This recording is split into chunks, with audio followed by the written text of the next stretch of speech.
Buenas tardes, soy el doctor Adolfo Cordonier, el gerente médico, director médico del portal Ortomolecular Online. Les quiero dar la bienvenida.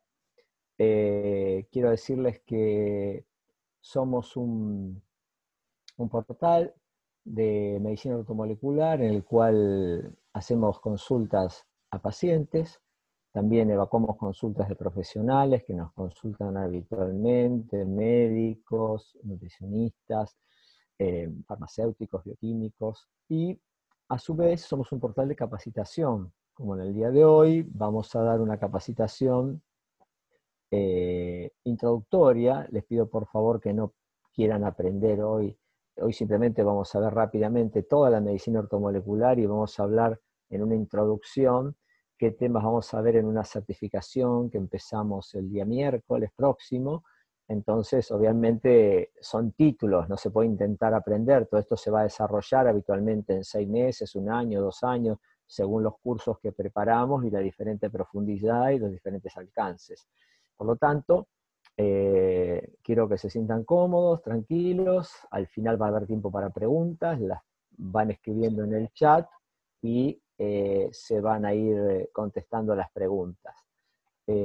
Si eventualmente alguno necesita hacer una consulta más importante, levanta la manito, solicita el micrófono y en ese caso le damos el micrófono para que pueda hacer la pregunta.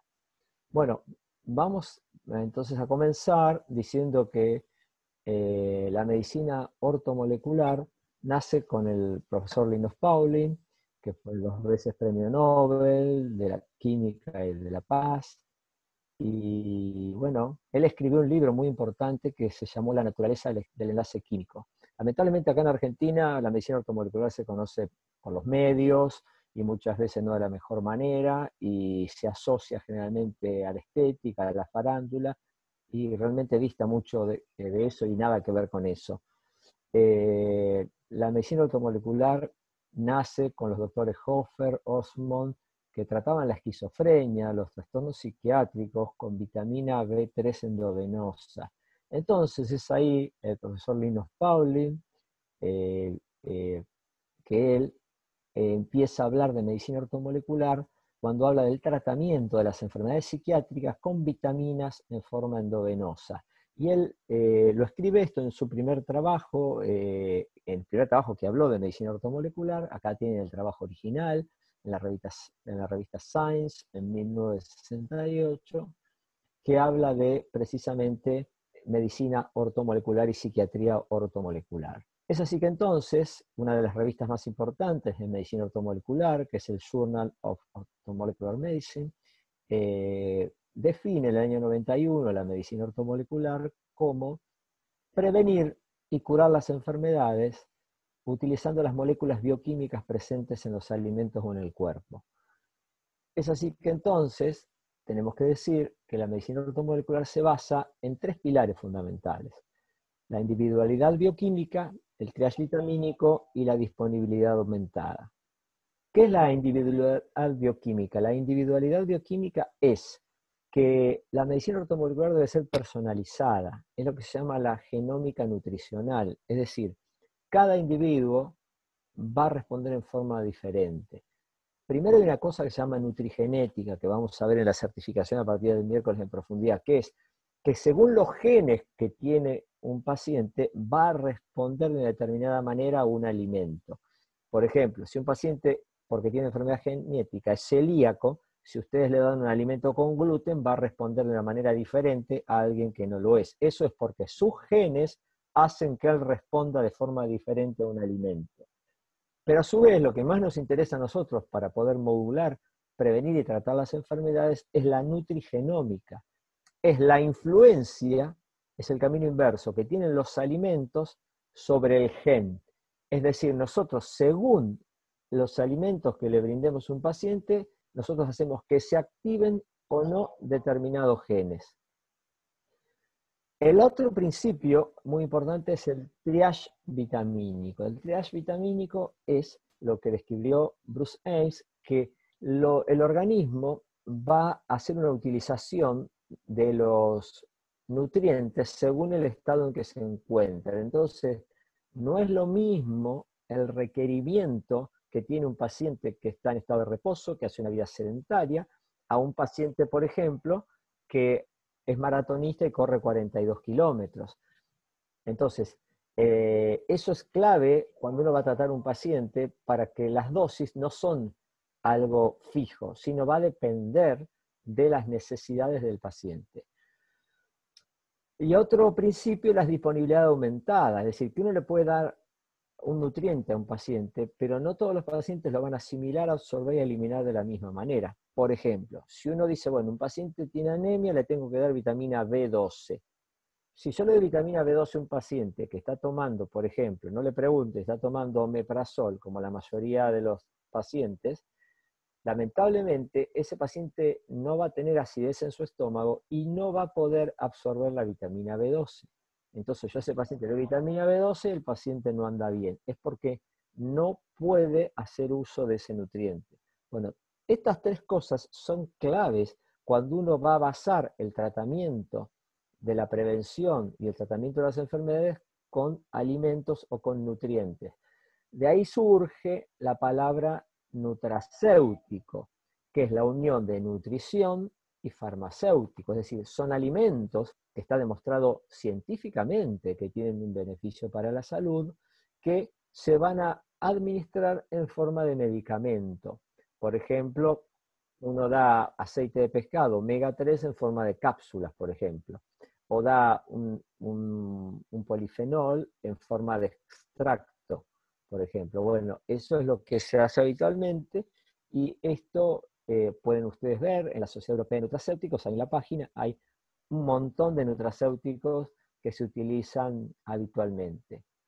Entonces, ¿qué son esas moléculas bioactivas que estaban en la definición de medicina ortomolecular que utilizamos habitualmente? Bueno, son vitaminas, aminoácidos, minerales, oligoelementos, ácidos grasos, fitoterápicos, polifenoles. Esas son todas las sustancias que vamos a desarrollar a lo largo del curso, que vamos a ver cómo se utilizan para prevenir y tratar las enfermedades. Y más que enfermedades, lo que vamos a tratar, que vamos a desarrollar a lo largo del curso, son mecanismos habituales que están en nuestro organismo, que cuando están en equilibrio, el organismo está en estado de salud. Pero cuando estos mecanismos están en desequilibrio, son los que ocasionan las enfermedades que todos conocemos.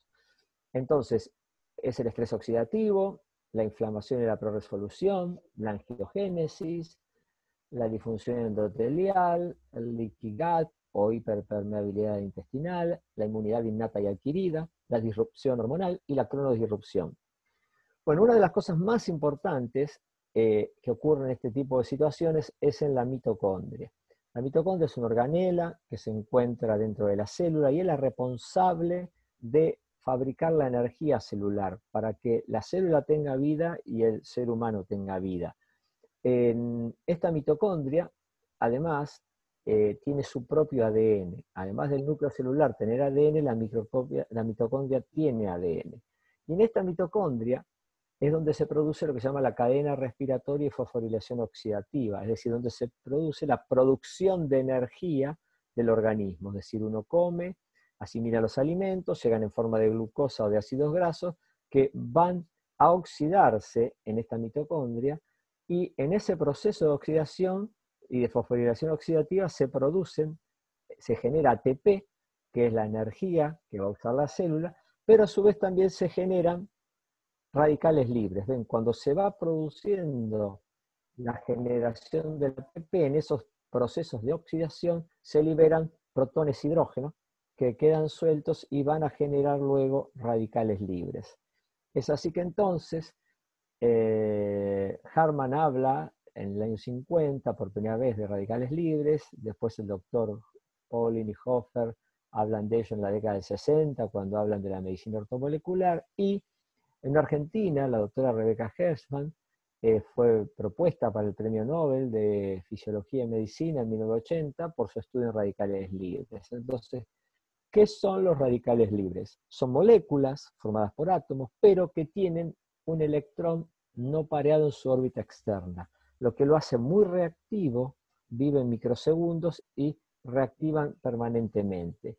Entonces acá vemos como hay un átomo sano, que tiene los protones aquí y los electrones pareados, y acá vemos un radical libre que es porque o le falta un electrón o le sobra un electrón. Son las dos maneras. Cuando le falta un electrón está oxidado, cuando tiene un electrón de más está reducido. Entonces, en esta cadena respiratoria, que está el complejo NAD, el complejo del FAD, la citocromo oxidasa, acá es donde va a haber este intercambio permanente, y entonces se van a escapar algunos protones hidrógenos, y además de producirse ATP, se van a producir radicales libres. Radicales libres que tienen efectos favorables en nuestro organismo.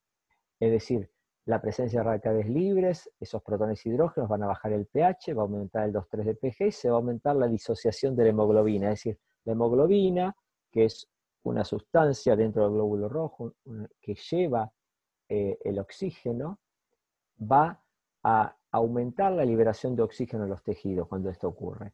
Y el fenómeno de explosión respiratoria, que es un fenómeno en el cual los glóbulos blancos van a producir radicales libres para hacer frente a las infecciones de virus, bacterias. Acá vemos los dos fenómenos. Uno es el del 2,3 de pG, cuando se produce un exceso de pH, aumenta el 2,3 de pG y se produce la liberación del oxígeno. Y el fenómeno de explosión respiratoria es cuando en presencia de una bacteria el organismo la fagocita y en presencia de cloro se libera una enzima, se llama mieloperoxidasa, que va a hacer que se produzcan con la mieloperoxidasa en presencia de cloro anión superóxido y peróxido de hidrógeno, que van a destruir a esas bacterias y a esos virus. Pero a su vez, cuando se producen en exceso los radicales libres, producen un efecto nocivo en el organismo, que es, van a dañar los lípidos de la membrana celular, ocasionando peroxidación lipídica, van a dañar además proteínas, pueden dañar el ADN celular, el ADN mitocondrial, pueden oxidar la LDL, que es el colesterol malo, y de esa manera favorecen la producción de aterosclerosis y enfermedad cardiovascular, y a su vez pueden aumentar la inflamación, a su vez generando mayor producción de prostaglandinas proinflamatorias. Por eso el organismo tiene todo un sistema antioxidante enzimático, que ahora vamos a ver, pero a su vez el organismo recibe antioxidantes con la alimentación, a través de vitaminas, minerales, oligoelementos y los polifenoles. Entonces, el organismo tiene un sistema que es endógeno de antioxidantes que van a neutralizar en forma inmediata esos radicales libres que se escapan. Por eso el primero es la superóxido de dismutasa mitocondrial, porque este evento ocurre en la mitocondria, decíamos, y va a depender de un oligoelemento que nosotros vamos a ingerir con la alimentación, es el manganeso. Después tenemos la superóxido de dismutasa citoplasmática, que depende del cobre y el zinc. El peróxido de hidrógeno va a ser neutralizado por la catalasa, que necesita hierro, o bien por la glutatión peroxidasa, que es un tripéptido formado por cisteína, glutamina, glicina, que depende del selenio, y para recuperarse esa glutatión peroxidasa necesita de la glutatión reductasa, que va a necesitar de vitamina B2. Eso lo vamos a ver bien en detalle, las reacciones químicas en la primera clase de la certificación. Entonces vemos que hay un equilibrio, debe haber, entre los radicales libres que se producen y los antioxidantes que tiene el organismo. Cuando ese equilibrio se altera y es mayor la cantidad de radicales libres que se producen en relación a la cantidad de antioxidantes que tiene el organismo, se produce lo que se llama el estrés oxidativo. El estrés oxidativo que tiene muchos factores de generación, como son, por ejemplo, la sobrealimentación, el cigarrillo. Una sola pitada tiene 100 trillones de radicales libres, la exposición al sol, el ozono, los metales pesados, los agrotóxicos, las drogas, la actividad física en exceso, o a su vez puede haber un déficit de antioxidantes por déficit en la alimentación, comer pocas frutas, pocas verduras, o tener una carencia por otro motivo. Entonces, este estrés oxidativo se puede producir porque se fabrican muchos radicales libres, como una infección por demasiada explosión respiratoria, o porque el organismo tiene metales pesados, como vamos a ver, como el hierro, el cobre, metales de transición, que van a generar una reacción química que se llama reacción de Fenton y Hammerweiss, que aumenta la producción de radicales libres, o bien que haya una disminución de antioxidantes. Entonces, hay factores externos que pueden ocasionar el estrés oxidativo, como la contaminación ambiental, el tabaquismo lo mencionamos, una picada de lo que tenía, un traumatismo, un estilo de vida no adecuado por una alimentación inadecuada, sedentarismo, mucha exposición al sol, o bien porque el organismo tenga un proceso inflamatorio, una infección crónica, haya un déficit inmunitario, o esté sometido a estrés, o el mismo proceso del envejecimiento va a generar estrés oxidativo, porque cuando la mitocondria va envejeciendo, produce menos energía y genera más radicales libres. Entonces, cuando ocurre el estrés oxidativo, se produce un círculo vicioso de la lesión celular crónica. Es decir, se producen radicales libres, eso va a dañar la célula, como vimos, en la membrana, proteínas, el núcleo, eso va a generar inflamación, lo que va a ocasionar mayor producción de radicales libres, lo que va a dañar más la célula y así sucesivamente.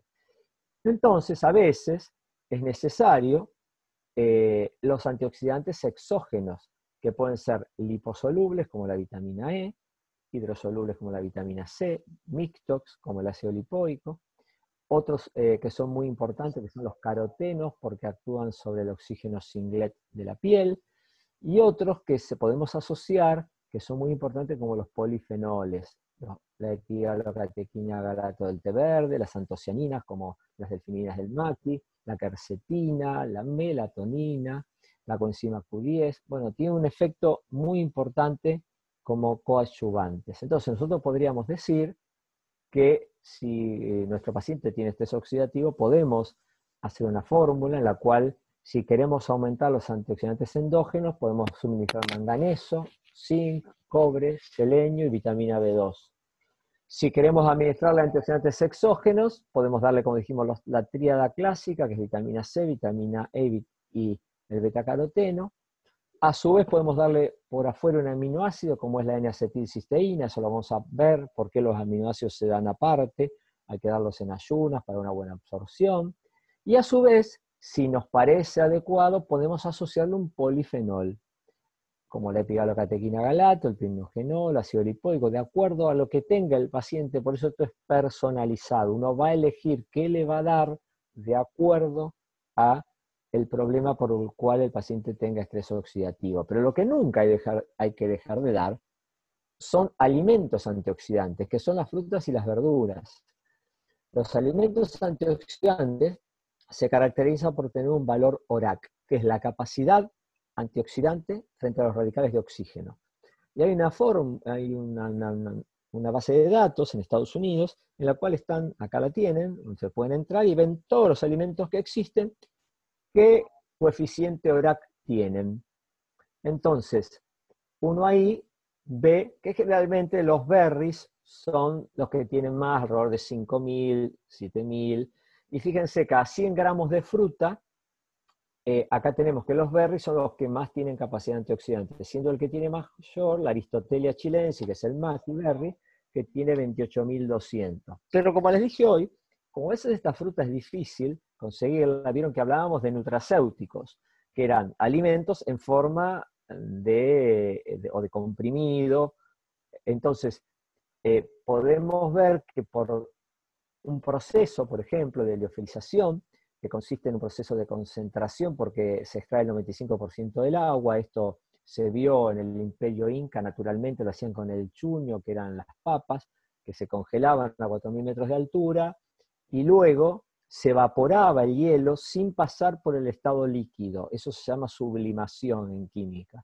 Entonces esto hoy se hace en la industria, que se hace a baja presión y a baja temperatura, se congelan estos frutos, estas superfrutas, y luego se les evapora el agua sin pasar por el estado líquido. De esta manera no se afectan las sustancias termosensibles y se concentran los principios activos. Por ejemplo, acá hay un ejemplo del Maki Berry, de la firma Sauer, acá en Argentina, que ellos logran subir, por ejemplo, de 28.000, que es la capacidad ORAC, la suben a 48.000. O sea, se concentra con un extracto totalmente natural. Fíjense acá el informe del INTI, que de 21.800 que tenía este lote, lo suben a 48.700. Entonces acá vemos cómo este es el valor de 100 gramos de fruta, cómo esto pasó, que teníamos el grafiquito anterior, de 28.000 a 48.700. Por eso esto es interesante, el proceso de liofilización, porque es ni más ni menos que la fruta desecada. Es algo natural. Porque fíjense que en este trabajo del Annals of Internal Medicine, ellos informan que no es lo mismo dar alimentos que dar suplementos, porque hay escasez de investigación, son cuestionables los ingredientes que hay en los comprimidos de polivitamínicos, generalmente no hay mucho control de esto, porque la FDA, la ANMAT, qué sé yo, controlan, pero sobre todo cuando son drogas importantes para el colesterol, la presión. Pero cuando es un polivitamínico que tiene vitamina A, B1, B2, B3, B4, B5, B6, vitamina C, vitamina E, y tiene de todo un poquitito, y muy poquitito, primero, no controlan si las cantidades son las adecuadas, porque es carísimo hacer ese control, tampoco controlan la calidad de los elementos que le colocan.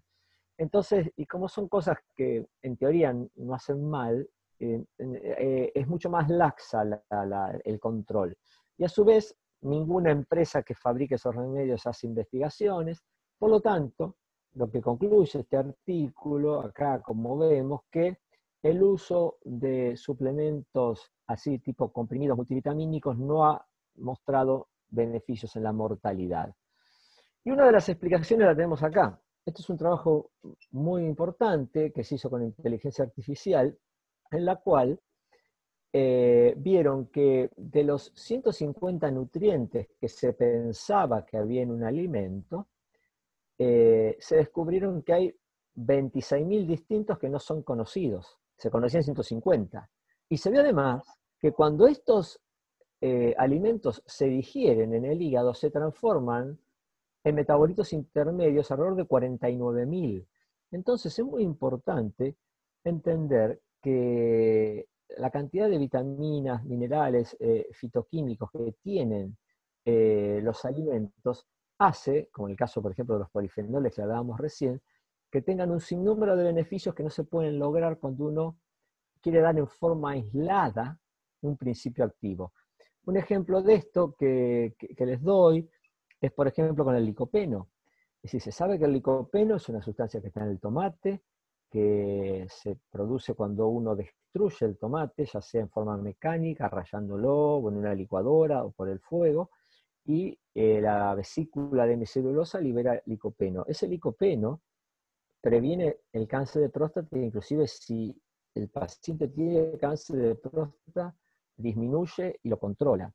Y eso se vio que pacientes con cáncer de próstata disminuían las metástasis en un 50%, pero eso se logra con el licopeno, con el tomate destruido. Se quisieron dar comprimidos de licopeno aislado, sintético, fabricado, y no fue lo mismo. El resultado no fue lo mismo. Lo mismo ocurrió con el beta-caroteno. Los pacientes que fumaban y tenían en sangre mayor cantidad de beta-caroteno, porque comían más zanahoria, más zapallo, etc., tenían menos cáncer de pulmón. A todos los pacientes fumadores que le dieron pastillita de beta-caroteno tuvieron más cáncer de pulmón. Acá les doy dos ejemplos claros por los cuales los alimentos son superiores a los comprimidos. Por eso, en la pirámide de tratamiento ortomolecular, siempre vamos a insistir que la base del tratamiento es la alimentación. Bueno, eventualmente podemos dar algún suplemento si necesitamos, pero generalmente vamos a elegir suplementos naturales, que no sean comprimidos, cosas sintéticas. A su vez podemos dar suplementos, además de bioral, en forma endovenosa, como la quelación para eliminar metales pesados, como el cóctel de Meyers, y a su vez vamos a insistir en el control del estrés, de la cronodisrupción, la higiene del sueño y la actividad física. Otro mecanismo importante es la inflamación. La inflamación crónica es la causa común a un montón de enfermedades, como dice esta etapa de la revista Time, que es la causa común de ataques cardíacos, cáncer, Alzheimer, enfermedades autoinmunes. Entonces, vemos que es como la base de un iceberg que no se ve, y lo que se ve son las enfermedades. Pero la causa común es la inflamación celular de bajo grado a nivel molecular no resuelta.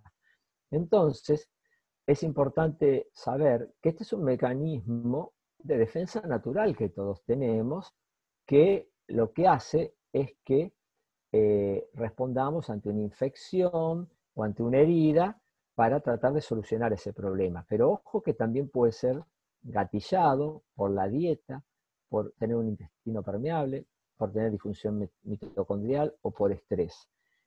Entonces, ¿de qué depende la respuesta adecuada inflamatoria? De un delicado equilibrio entre hormonas proinflamatorias como los eicosanoides, hormonas pro-resolutivas como las resolvinas, factores de transcripción genético proinflamatorios como el NF-kappa-beta, factores de transcripción genético antiinflamatorios como la MP quinasa. Y esto va a depender mucho de la dieta. ¿Por qué? Porque los ácidos grasos esenciales, que son el omega 6 y el omega 3, cuando hay aumento del omega 6, como hay en la dieta habitual, que generalmente hay una relación 40:1, generalmente, eso hace que haya mucho omega 6. Además de haber mucho omega 6, como hay una dieta muy rica generalmente en hidratos de carbono refinados, hace que suba la insulina. Y al subir la insulina, aumenta la síntesis de los derivados del omega 6, como es el ácido araquidónico, desde el cual van a formarse todas las prostaglandinas, las citoquinas proinflamatorias y los leucotrienos. Entonces vemos que la inflamación va a actuar a nivel celular, a nivel del hipotálamo, después va a actuar en el tejido adiposo, después va a actuar en el hígado, en el músculo, y va a llevar a la insulinoresistencia y posteriormente al síndrome metabólico y a la diabetes. Entonces nosotros podemos adelantarnos a eso y ver que nuestro paciente tiene una inflamación asociada a la dieta con un análisis, por ejemplo, y acá vemos que este paciente tiene un perfil de inflamación celular de 42, cuando lo normal es que sea de 3. Entonces, acá lo que mide este perfil es el ratio araquidónico-EPA. Y entonces nosotros vamos a ver en la certificación, en el segundo módulo, vamos a hablar de inflamación, cómo nosotros podemos con la alimentación equilibrar esto, o eventualmente agregando algún suplemento nutricional. Lo normal de tenor inflamatorio celular es de 1 a 3. Cuando esto aumente, como vimos la mayoría de los pacientes tienen 40, se habla de una inflamación celular sistémica. Y esto lleva a las enfermedades crónicas, como vimos en la diapositiva del iceberg. Entonces, el valor ideal de inflamación debe ser entre 1,5 y 3. También nos podemos dar cuenta si nuestro paciente tiene resistencia a la insulina hepática, porque el índice de triglicéridos HDL es mayor de 3. Y a su vez vemos si tiene estrés oxidativo a través de la hemoglobina glicosilada, que cuando es mayor a 5,2 habla que hay producción de AGEs. Entonces, otra cosa que vamos a ver es el tema de la inmunidad innata, porque la inflamación dijimos que era un mecanismo de respuesta ante la agresión de un germen, pero fíjense que esos cuando son estimulados los receptores TLR4 que van a estimular el inflamasoma, vía NF-kappa-beta, por patrones moleculares asociados a patógenos, o sea, un virus, una bacteria, pero también pueden responder de la misma manera a patrones moleculares asociados a daño. Por ejemplo, el sobrepeso, que aumenta el tamaño del adipocito, genera hipoxia y eso genera un estímulo de inflamación, o bien la ingesta de grasa saturada, que también va a estimular al TLR4 como si fuera un germen. Y entonces acá vemos que tenemos estimulación de la inflamación de causa no infecciosa. Y entonces hay múltiples estímulos del factor de transcripción genética inflamatorio NF-kappa-beta. ¿Por qué? Se puede estimular por el ácido araquidónico. También lo pueden estimular los derivados del ácido araquidónico como los leucotrienos, las citoquinas proinflamatorias o los radicales libres. También lo estimulan la producción de AGEs a través del receptor RAGE. También lo estimulan los gérmenes, como dijimos, cuando hay intestino permeable, en los receptores Toll-like receptor, pero también dijimos que estos podían ser estimulados por patrones moleculares asociados a daño, no a gérmenes, como era la grasa saturada en la dieta, por ejemplo, o como era también el exceso de tamaño del adipocito.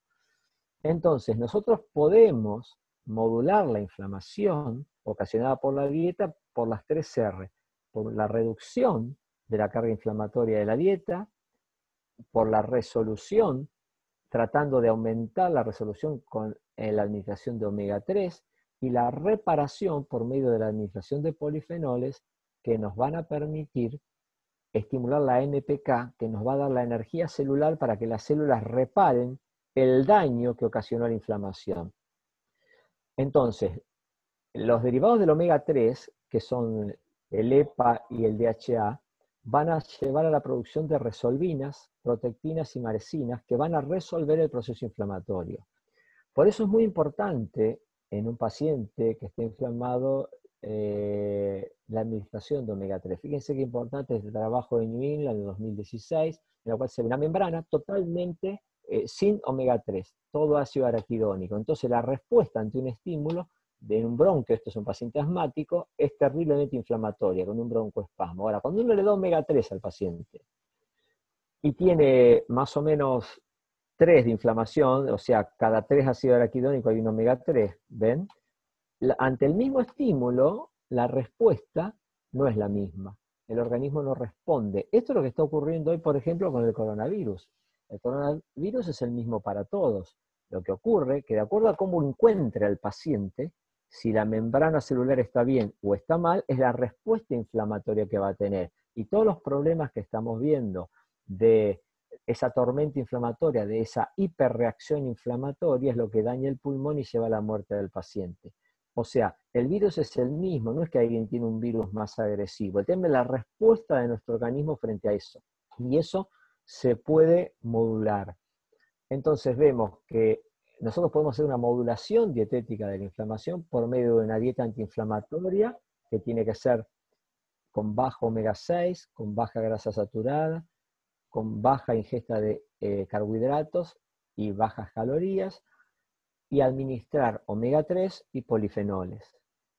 ¿Por qué los polifenoles? Porque tienen triple acción. Son antioxidantes, porque van a estimular el factor de transcripción genético NRF2, son antiinflamatorios, porque inhiben la NF-kappa-beta, y son anti-aging porque estimulan la MPK vía la SIRT1.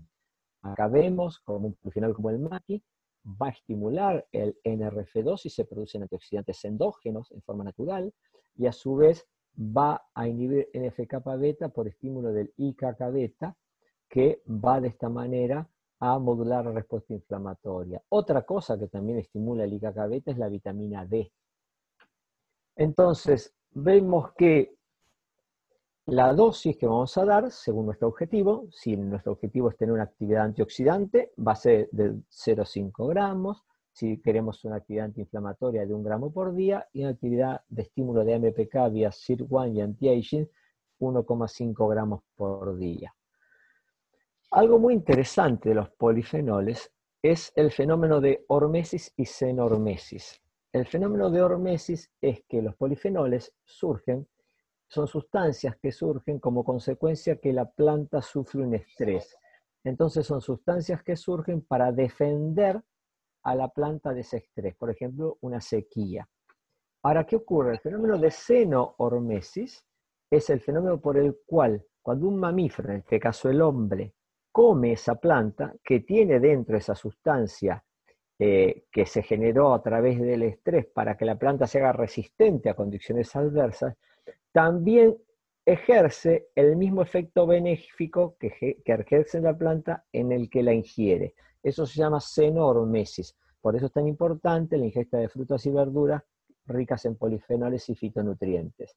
Entonces nosotros podemos hacer una nutrición antiinflamatoria y prorresolutiva mediante la dieta antiinflamatoria, la ingesta de omega 3 y polifenoles. Y de esta manera podemos hacer una verdadera terapia génica, antiinflamatoria, prorresolutiva y reparadora. Omega 3, por ejemplo, debe ser, si vamos a hacer tratamiento de una enfermedad, tiene que ser omega 3 de alta calidad, como es el omega 3 RX2, inclusive líquido para dar en altas dosis si lo necesitamos, debe ser de lo que se llama de calidad farmacológica. Eso lo vamos a ver bien después en la certificación, porque no es lo mismo el porcentaje. Un omega 3 de naturaleza dietética tiene solamente un 10% de EPA y DHA o un 30%. Estos omega 3 de calidad farmacológica tienen 85 a 90% de EPA y DHA, son muy concentrados, de alta pureza y sin contaminantes. Lo mismo ocurre con los polifenoles, hay que usar polifenoles de calidad, que sepamos que tienen altas concentraciones y entonces podemos disponer de gran cantidad de unidades ORAC. El otro mecanismo importante a considerar es el leaky gut. Hoy vemos grandes problemas de salud permanentemente, autoinmunes, que es porque los pacientes tienen un intestino permeable. En vez de tener cada célula pegadita una a la otra, se produce esto, hiperpermeabilidad, una perforación. Se separan las células, entonces permite el pasaje no solo de gérmenes, sino el pasaje también de moléculas grandes, como el caso del gluten, por ejemplo, y entonces genera un estímulo del sistema inmune innato, y esto va a generar una respuesta inflamatoria que después el paciente tiene una tiroiditis. Fíjense cuánta gente tiene problemas de tiroides. Todo eso nace acá. ¿Cuánta gente tiene artritis reumatoidea? ¿Cuánta gente tiene un problema de asma, de alergia? Bueno, todo nace aquí. El organismo en su intestino, que es la primera barrera de defensa, donde está el 70% de las células de nuestra inmunidad, es un verdadero colador. Entonces no ataja nada y sobrevienen esos problemas. Porque la inmunidad, tenemos una inmunidad innata que está centrada en estas barreras. La barrera de la piel, la barrera de la mucosa respiratoria, la mucosa oral, pero la más importante es la del intestino. Y a su vez después tenemos sí la inmunidad adaptativa, en la cual uno va a generar anticuerpos y va a atacar a esos gérmenes o invasores, o bien a través de la inmunidad celular por células que se ocupan de matar a esos invasores o a las células que están infectadas por esos invasores. Entonces, en la respuesta inmune, como dijimos, tenemos las células dendríticas, que son las células que van a recibir a los antígenos, que van a actuar sobre el sistema de complemento 1 y 2, que van a actuar sobre los linfocitos CD8, CD4. Pero lo más importante es que los linfocitos vírgenes CD4 se van a diferenciar en linfocitos TH1 para actuar sobre la inmunidad a nivel intracelular, los TH2 para ocuparse del problema extracelular, pero los TH17 son claves en la autoinmunidad, en la inflamación, como así también son claves los linfocitos T reguladores, que van a tratar de mantener un equilibrio en esta respuesta inmune para que sea de una magnitud adecuada para defendernos, pero no tan grande que nos termine lastimando a nosotros. Es decir, es como si nosotros queremos matar un mosquito en nuestra habitación y bueno, terminamos poniendo una bomba. Bueno, matamos el mosquito, pero también nos morimos nosotros. Entonces el tema es tener una respuesta adecuada. Y vemos que una de las causas de inflamación, vimos que era la insulina resistencia, y fíjense cómo es eso. Eso es porque el tejido adiposo habitualmente lo que hace es almacenar grasa. Y fíjense que tiene células inflamatorias azulcitas, que son los macrófagos en estado M2 o antiinflamatorio. En el momento que empieza a aumentar de tamaño la célula grasa, esta se empieza a tornar hipóxica y entonces se estimula el factor de inducción de hipoxia, que va a estimular la presencia de sustancias inflamatorias, y los macrófagos, que aumentan, fíjense, se tornan colorados, es decir, pasan a el estado inflamatorio. Entonces, hoy sabemos que el tejido adiposo no es solo un tejido que almacena grasa, sino que produce sustancias que se llaman adipocitoquinas, que tienen mucho que ver con la respuesta inflamatoria. Y es clave esto, porque cuando esto ocurre también, uno de los problemas que tenemos hoy es el sobrepeso, que es inflamación, sobrepeso, y yo les dije que esto empezaba en el hipotálamo, en el cerebro, y eso va a alterar el, el tema de la saciedad y el hambre, que es clave, porque hay hormonas de diferentes lugares, por ejemplo, como es la leptina del tejido adiposo, la grelina del estómago, como es la insulina del páncreas, que van a dar un estímulo de saciedad. Pero cuando se produce insulinoresistencia, aumenta la glucemia y el organismo no recibe la señal. Cuando se produce también leptinoresistencia, tampoco recibe la señal. Entonces, persiste el hambre, no sobreviene la saciedad. Entonces, es clave, eso lo vamos a ver en profundidad en la certificación, poder modular toda esta situación para que el paciente pueda tener saciedad y no tenga ese hambre patológico permanente que entra en un círculo vicioso, y lo que vemos hoy, que hay una epidemia de diabesidad. Sí, vemos, Harvard dice que en principio hay una epidemia de inflamación, que lleva una epidemia de obesidad, que lleva una epidemia de diabetes, y esa epidemia de diabetes después nos lleva a la diabetes tipo 3 o enfermedad de Alzheimer. Entonces, vemos aquí que cuando uno habla de una dieta, vamos a ver en la certificación todos los tipos de dieta que hay, cuáles son las mejores, toda la evidencia científica que respalda las dietas, pero en líneas generales se dice que un denominador común sería aumentar la ingesta de frutas y verduras, disminuir la ingesta de alimentos animales y ricos en grasa saturada, y disminuir el consumo de alimentos procesados y ultraprocesados. Porque otra cosa que está relacionado con esto, con la alimentación, y mucho, es la disfunción endotelial. El endotelio es la capa que recubre el interior de los vasos sanguíneos, como vemos acá, esta capita que recubre el interior de los vasos sanguíneos, que tiene una función clave, tiene una función muy importante con respecto a la función vascular, pero a su vez también tiene una función clave en la inmunidad. Y vemos que esto, que parece muy insignificante, si uno lo despliega, tiene el tamaño de 2 canchas de tenis. Entonces, y esto responde inmediatamente a la ingesta alimentaria, su función. Cuando se afecta la función del endotelio, se empieza entonces a acumular grasa acá, colesterol LDL oxidado, macrófagos, se inflama y se produce la placa de ateroma, que luego se va a romper y se produce el accidente de placa y se produce un coágulo y tapa la arteria. El resultado es este, y tenemos un infarto o una ACV. El proceso empieza cuando hay disfunción endotelial, empiezan a introducirse células inflamatorias como macrófagos, que empiezan a fagocitar el LDL oxidado, se transforma eso en la célula espumosa, esa célula espumosa después se va a recubrir de células musculares lisas, se forma la placa de ateroma, y llega un momento que la cubierta, debido al estrés oxidativo y la producción de radicales libres, estimulan las metaloproteasas que destruyen el colágeno, y se produce la efracción, como vimos acá, esta pequeña ruptura que genera el coágulo. El endotelio, la sustancia principal que van a segregar es el factor de relajación endotelial u óxido nítrico, que lo descubrieron estos 3 médicos que les valió el Premio Nobel de Medicina en 1998, que lo que hace como funciones principales es disminuir la adhesión vascular, produce vasodilatación, previene la hipertensión, la formación de la placa de aterosclerosis, previene la migración de células para que formen la placa y destruye las células espumosas. Es clave esto, y fíjense, lo vamos a ver en el 4º módulo esto, cómo la enfermedad cardiovascular se puede detener y revertir con la alimentación. Fíjense, este es un paciente que tiene las coronarias tapadas, la arteria principal del corazón, y en 3 años la tiene totalmente recuperada, solo con dieta, sin mediar ninguna medicación.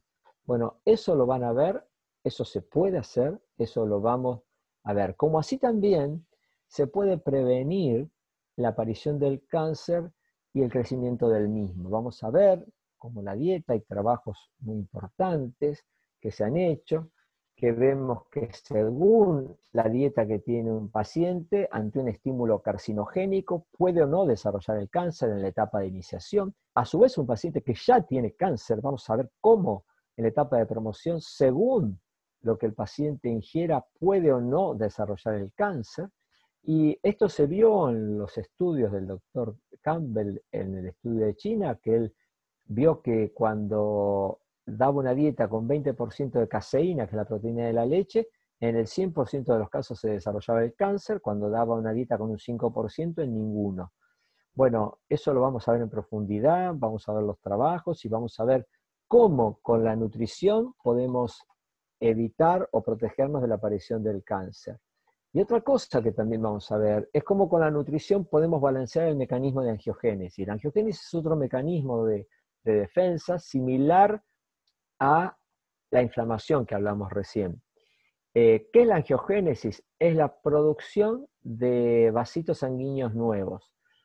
Y esto debe estar en un balance normal. Normalmente en el organismo este proceso está inhibido, porque en los únicos momentos que uno genera vasos nuevos es en la placenta, cuando está creciendo un feto en el útero, todos los meses cuando la mujer menstrua, genera vasos nuevos para el endometrio y luego cuando menstrua tiene ese sangrado, y cuando se produce una herida y hay que generar un tejido nuevo, un tejido de granulación, se va a fabricar vasos sanguíneos nuevos. Si no, en condiciones normales, este proceso está inhibido, está como con el freno de mano puesto.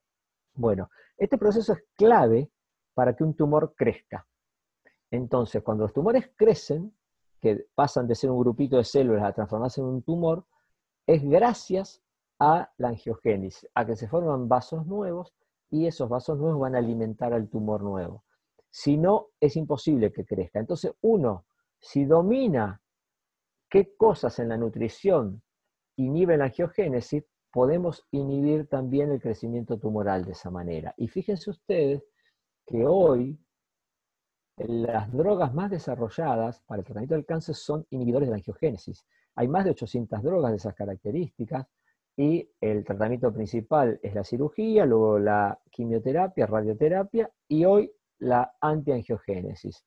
Entonces, y fíjense, cuando estudiamos todas las drogas que hay, muchas cosas tienen prácticamente el mismo poder que las drogas antiangiogénicas, como por ejemplo, vemos acá los rojos son factores dietarios, la vitamina E, el té verde, la cúrcuma, el té verde de vuelta acá, los cítricos, las uvas, el ajo, los berries, entonces la soja, bueno, vemos que hay un montón de sustancias. Acá está el ácido elágico de las frutillas, fíjense cómo disminuye el crecimiento cancerígeno, la soja. Entonces, tenemos muchas posibilidades de tratamiento, como así también es súper importante tener en cuenta la higiene del sueño y la cronodisrupción. La melatonina es una hormona que se encarga de manejar los ritmos circadianos, producida por la glándula pineal, pero también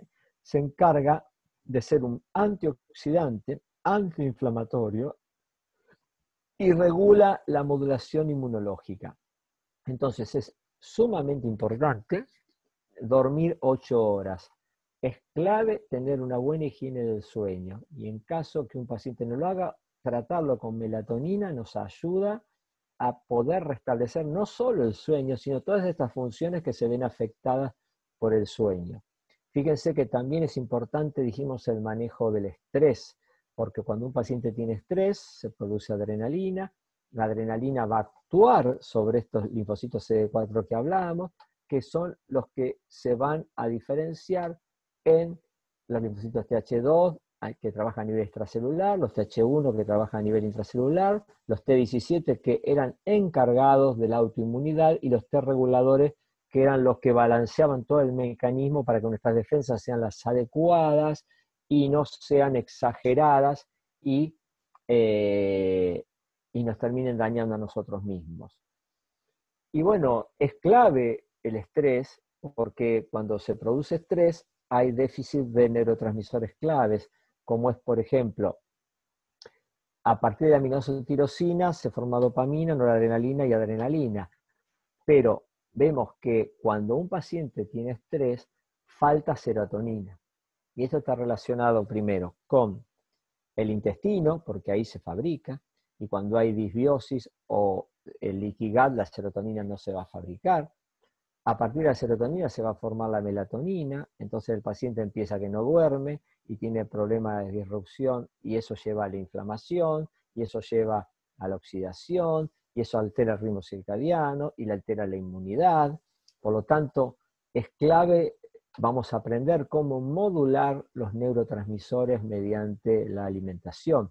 Y cuando el paciente tiene exceso de ansiedad, le falta GABA, que es otro neurotransmisor, que nosotros lo podemos estimular a través de la glutamina, que se va a transformar en glutamato, que es un aminoácido, y se va a transformar en GABA. Entonces, vemos que el estrés se puede modular, podemos darle aminoácidos, como vemos, L-fenilalanina, tirosina, según nuestro objetivo. Si nosotros queremos que el paciente adelgace, le damos L-fenilalanina. Si no queremos que adelgace, no es nuestro objetivo, le damos L-tirosina.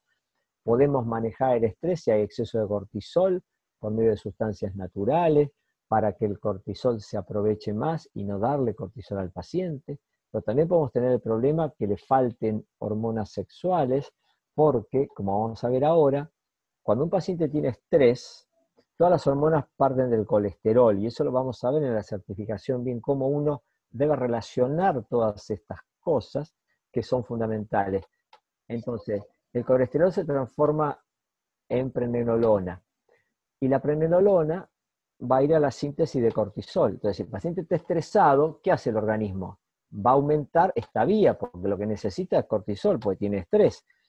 Entonces, ¿qué pasa? Deja de ir para acá. Cuando deja de ir para acá, no se forma DEA, que es la hormona precursora de las hormonas sexuales, no se forma testosterona, entonces el hombre no va a tener deseo sexual, va a tener impotencia, y bueno, es porque la síntesis va para el otro lado.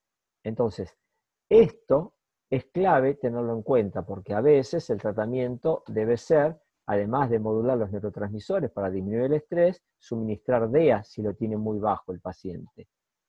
Y el tema hormonal no es tan sencillo, porque en la alimentación tenemos senoestrógenos, tenemos lo que se llaman disruptores hormonales. Hay en el medio ambiente, a su vez, un sinnúmero de sustancias que van a actuar en el mismo receptor de la hormona, pero sin ejercer el efecto hormonal. Entonces se produce una disrupción, se produce un problema porque normalmente donde debería haber una hormona y actuar un receptor, actúa una sustancia que no lo es. Entonces puede llegar a ocurrir que no haya efecto de esa hormona, o que esté exacerbado el efecto de esa hormona, o que haya una interpretación errónea del organismo, y entonces todas estas cosas pueden pasar y se va a alterar la reproducción, el equilibrio, el desarrollo, el comportamiento. Bueno, hay un montón de alteraciones que pueden ocurrir. Y fíjense que es en una casa la cantidad de disruptores hormonales que tenemos. Entonces tenemos desde los fenoles, los bencenos, parabenos. Cuando uno, por ejemplo, cuando uno prende un aire acondicionado de un auto, ese benceno va al organismo y es un senoestrógeno, y bueno, y eso lo tiene que metabolizar el hígado, y cuando el hígado metaboliza estas sustancias, generalmente produce metabolitos intermedios que tienen efecto estrógeno símil, y por eso es que estas cosas pueden aumentar el cáncer de mama, el cáncer de próstata, los cánceres hormonodependientes. Entonces, es muy importante también todo lo que son los cosméticos, los insecticidas, los detergentes, los productos de limpieza, los conservantes, los colorantes, las botellas de agua, bueno, un sinnúmero de sustancias intervienen en la disrupción hormonal. Y fíjense qué importante que nosotros vamos a dar una certificación en medicina ortomolecular y nutrigenómica, o sea, que vamos a basar la mayoría de nuestros enfoques en la nutrición, que se hizo un estudio en 195 países entre el año 90 y 2017, publicado en Lancet en 2019. Esto fue financiado por la fundación de Bill Gates, en la cual se vio que más o menos hay 11 millones de muertes por año y que el factor más importante de riesgo que ocasiona esas muertes es la dieta. Y dentro de la dieta es la baja ingesta de granos integrales, frutas, verduras, nueces y legumbres. Entonces, nosotros lo que deberíamos hacer para prevenir y tratar las enfermedades es llevar a nuestro paciente en una transición desde una dieta rica en alimentos grasos, en alimentos proteicos animales, a una dieta más rica en frutas, verduras, nueces, legumbres, cereales integrales. Entonces volvemos a lo que dijimos hoy. La base del tratamiento debe ser la dieta, la alimentación. Esa debe ser la base del tratamiento. Por eso vemos tanto fracaso hoy en día en la medicina cuando la principal causa de muerte son las enfermedades cardiovasculares y la segunda el cáncer. Y yo les acabo de decir hace un ratito que con alimentación se podía llevar prácticamente a cero la enfermedad cardiovascular y revertirla, y se podía evitar que aparezca el cáncer o en las primeras etapas de crecimiento detenerlo, no solo deteniendo en la etapa de promoción, sino también actuando sobre la angiogénesis. Pero bueno, como se centra el tratamiento de las enfermedades no en la prevención, sino en dar un remedio determinado para algo, y no se trata, como dice el estudio acá de Bill Gates, la causa principal, que es la dieta. Por lo tanto, esto sigue su curso, porque no nos acordamos de lo que dijo Hipócrates 400 años antes de Cristo, que no había que dañar al paciente, y si uno usa como primera herramienta terapéutica la dieta, no va a dañar a un paciente, que tu alimento sea tu medicina y tu medicina será tu alimento, o sea, usemos la dieta como principal tratamiento, y que todas las enfermedades empiezan en el intestino, que es lo que estuvimos hablando hace un momento. Por lo tanto, aquellos que quieran informarse más, vamos a empezar el miércoles ya la certificación en nutrición ortomolecular y nutrigenómica, con lo cual vamos a ahondar en todos estos temas. Simplemente lo que hoy quise hacer es que puedan tener un pantallazo de todo lo que es la medicina ortomolecular, que es algo muy vasto y muy amplio, y bueno, pero sin lugar a dudas, en los 6 módulos que vamos a desarrollar en profundidad, van a tener una idea importante del tema para sí o sí empezar a trabajar en esto, que lo único que le va a dar va a ser satisfacciones y éxito terapéutico con sus pacientes. Bueno, los que quieran consultar, hacer preguntas, estamos abiertos a las preguntas.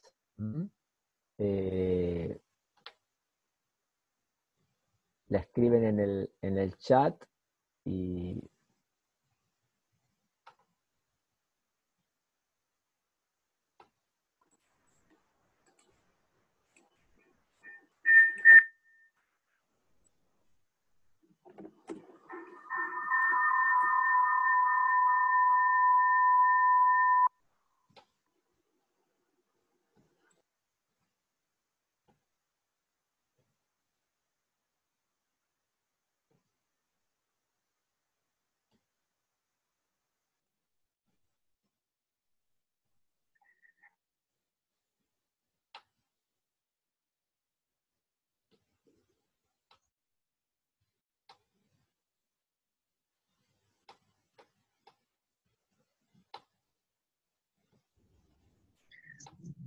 Hola, buenas noches. Mi nombre es Diego. Bueno, voy a leer algunas consultas. Ya hay una consulta, Adolfo. Preguntan cómo se consume el maqui. Bueno, el maqui, si lo conseguís en forma de fruta, como una fruta, generalmente la 6,5 tazas 3 veces por día, 1,5 tazas por día, lo mismo que los arándanos. Y si un extracto, como es por ejemplo el maqui sour, lo ideal es tomar media cucharita de café, medio vaso de agua 3 veces por día. Es muy soluble en agua, eso lo vamos a ver en la certificación. que es clave que los polifenoles sean solubles en agua, eso lo vamos a ver, pero bueno, momentáneamente, para que sepan, media cucharita en medio vaso de agua está perfecto. Bien, otra consulta. Buenísimo, hola, buenas noches, excelente explicación. Quería saber si el omega 3, los esteres etílicos al 90 es igual de efectivo que el omega 3. Sí, sí, es igual de efectivo. Lo que ocurre es que los que son al 90 acá, que hay dos en Argentina, no, ya lo van a ver en el segundo módulo de la certificación. Es importante, uno, para estar tranquilo, que cumplan normas IFOS como menos, por lo menos, o un poquito más. Y esos omega no hay ninguna certificación.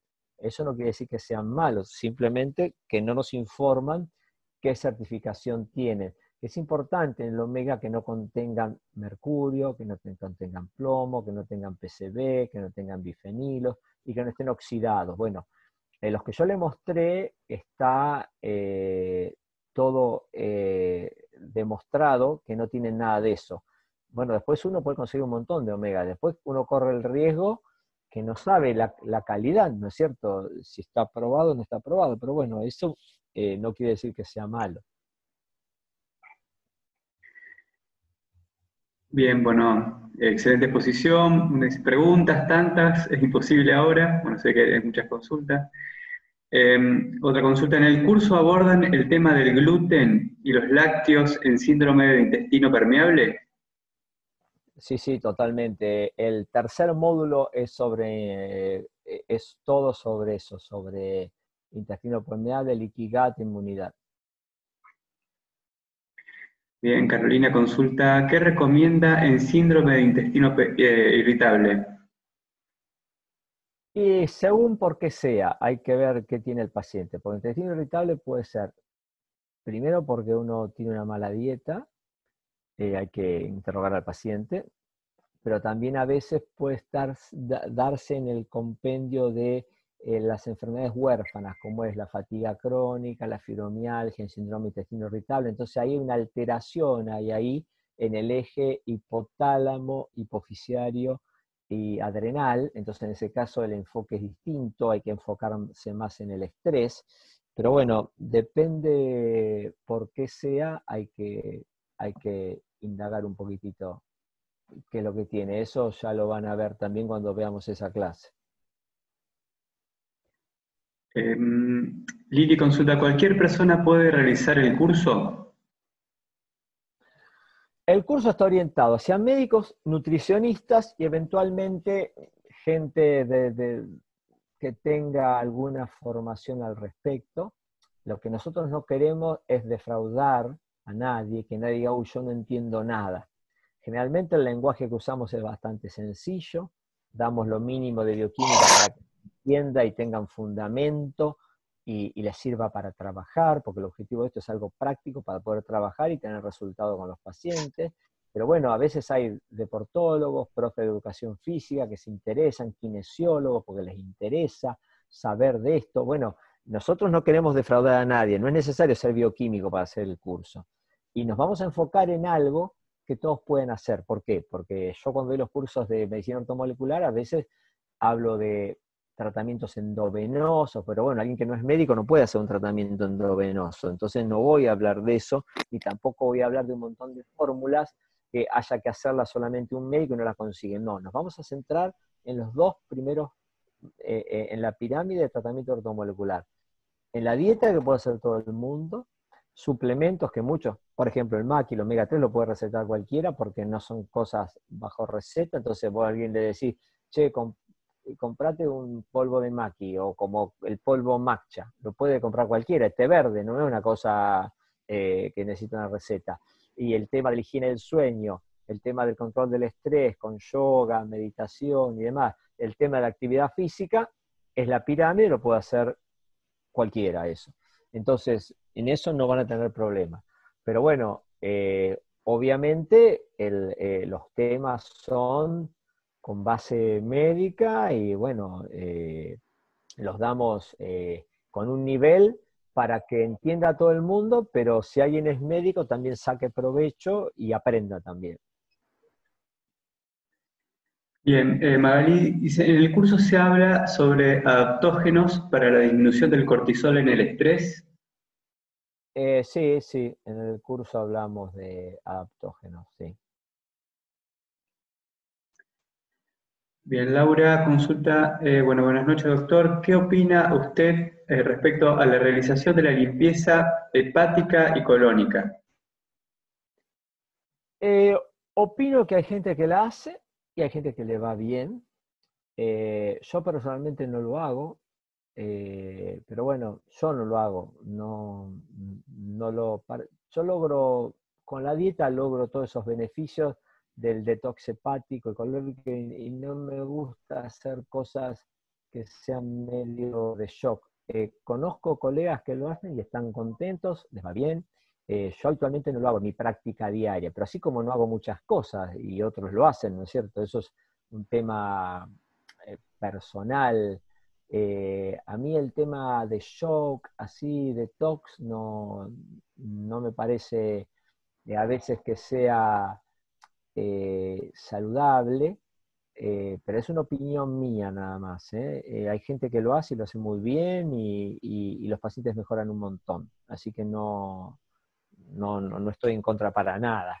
Lo que pasa es que tenés que tener, viste, también, si vos tenés un consultorio, ¿cómo se da limpieza colónica? Yo los que lo hacen veo el olor, la enema, la haces en 2 horas, bueno, es complicado, qué sé yo, no.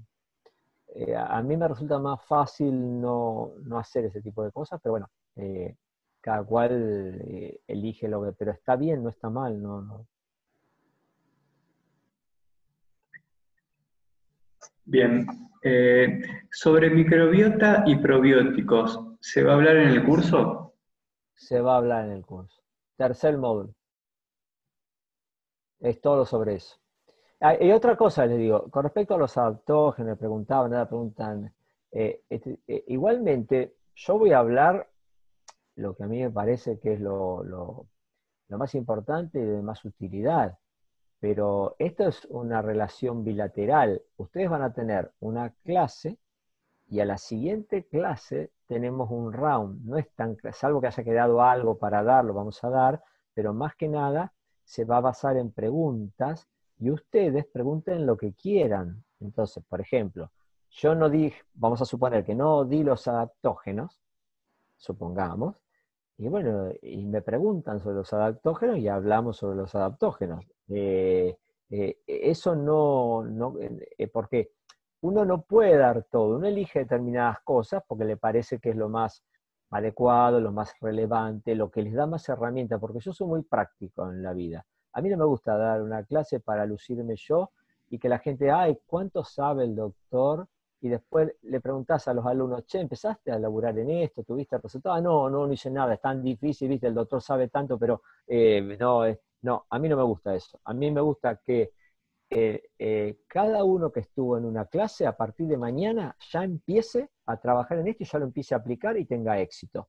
Ese es el objetivo. Entonces, les trato de dar lo que a mí me parece que es lo que más les puede beneficiar en el tema que estamos hablando para salir adelante rápido. Pero bueno, si yo doy por alto algo porque me parece que no es relevante, pero para ustedes sí, porque tenían justo esa inquietud, para eso hacemos la segunda clase a la semana, que es el round. Primero, para que lean, le vamos a mandar material escrito para que lean un resumen de lo que vimos, traten de, y eso les va a generar preguntas, y bueno, y además otras preguntas que ustedes tengan, así que tengan inquietud ustedes, así que quédense tranquilos que pueden preguntar lo que quieran.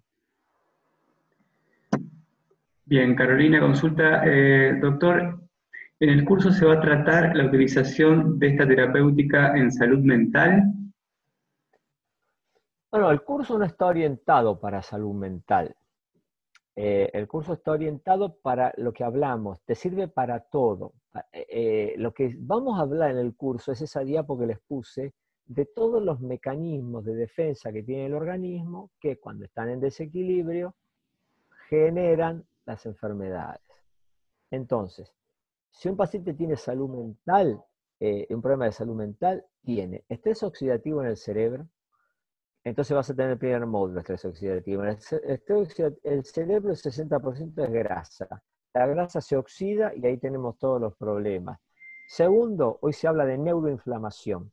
Problema clave en la enfermedad mental es la inflamación. Tercer problema que tenés es el leaky gut. Tercer módulo vas a ver eso. El intestino. Todos los neurotransmisores que hablamos se forman en el intestino. Entonces hay una conexión directa cerebro-intestino.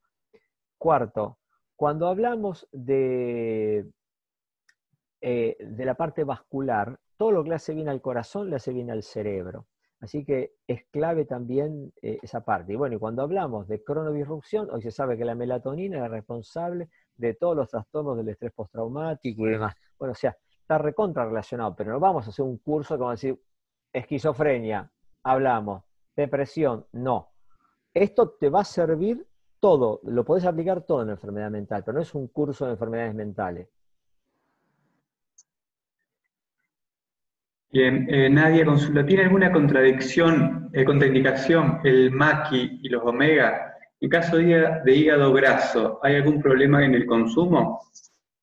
No, para nada, al contrario. Al contrario, en el caso de hígado graso, el maqui y el omega 3 es parte del tratamiento. Porque el hígado graso se da, salvo que sea un hígado graso alcohólico, estamos hablando del hígado graso no alcohólico, se da por insulinoresistencia, lo que estábamos hablando. Y la insulinoresistencia se da por inflamación. Dijimos que Harvard decía que hay una epidemia de inflamación que lleva a la insulinoresistencia, que lleva al síndrome metabólico, que lleva a la diabetes, que lleva al Alzheimer. Bueno, entonces cuando vos con el omega 3 disminuís la inflamación celular y con el maqui, que si entran a la página de Maqui Sour van a ver un montón de beneficios que tiene el maqui, entre ellos aumenta la sensibilidad de insulina, entre ellos disminuye el estrés oxidativo, entre ellos disminuye la inflamación y estimula la AMPK, que es clave en este proceso, porque la AMPK es lo que produce lipólisis y te va a degradar la grasa esa que tenés en el hígado y va a hacer que esa grasa pueda ir saliendo del hígado. Por lo tanto, es parte del tratamiento. Bien, acá Analia dice más info sobre la certificación en la página. Analia, yo ahora paso algunos comentarios Un programa, si querés. y el Está el programa. programa. Ahora paso.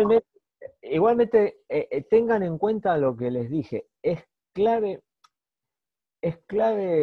aprender todos estos mecanismos que mencionamos, que son estrés oxidativo, inflamación, cronodisrupción, el leaky gut, el estrés, la inmunidad, la disfunción endotelial, la angiogénesis, la insulinoresistencia. Todos esos mecanismos están en todas las enfermedades que conocemos. ¿Por qué fracasa el tratamiento de las enfermedades mentales, por ejemplo? Les doy un ejemplo nada más. Porque no tienen en cuenta esto.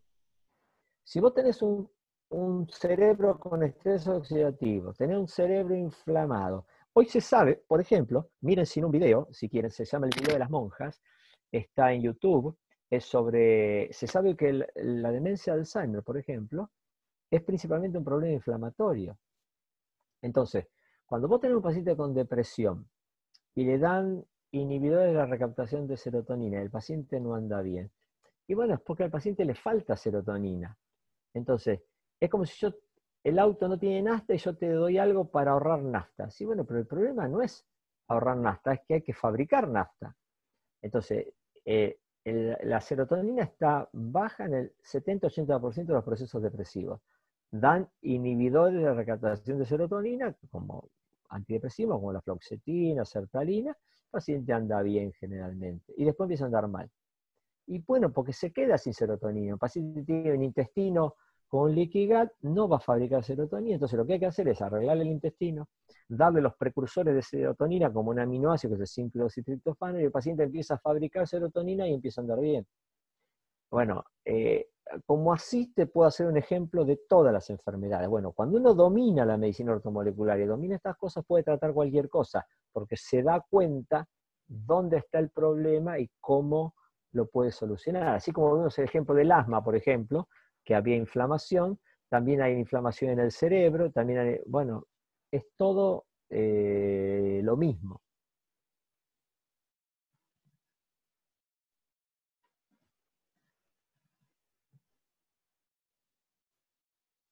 Bueno, por ahora no hay otra consulta, Adolfo. Bueno, entonces les agradezco mucho la